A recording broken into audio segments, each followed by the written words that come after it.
So yes, I was given 3 interviews. The first was a general interview, which is actually, I was told that it was a proper interview, but it turns out it's just to sort of make us feel relaxed and calm us down, where they just ask us about like life and our extracurriculars and stuff. And not many colleges do that. My college just happened to do that. But I don't think you're assessed on that interview. Apparently, it's just to sort of calm your nerves. And then the second and the third interview were technical interviews done by the directors of studies, and these were the real sort of bulk of the interview process.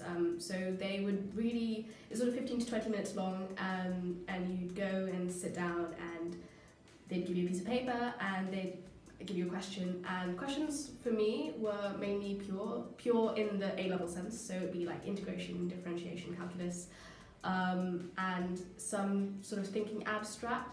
One of the things that they did was sort of give me a new idea, a new concept that I hadn't learned about and you learn about in first year, and made me apply that to some problems that they gave me. So again, that's testing how teachable you are, how much potential you have to learn in that teaching environment.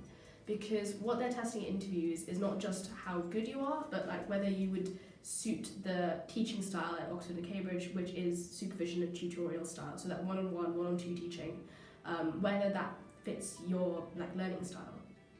And another thing that I practice is graph sketching. That comes in really, really useful in all of the interviews, I'd say. Just being able to identify key points in a graph. So in terms of practice for this, I just make up graphs and then have a go sketching them in preparation for my interview, just so that I knew what points to think about when I was sketching a complicated graph.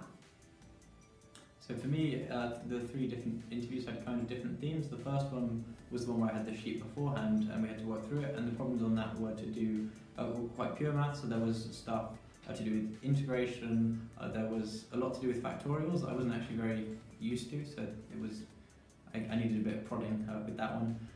And then the second interview was to do with trig functions and geometry, and the last one was kind of probability and just thinking logically.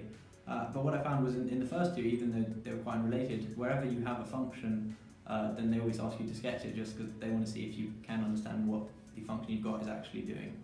So yeah.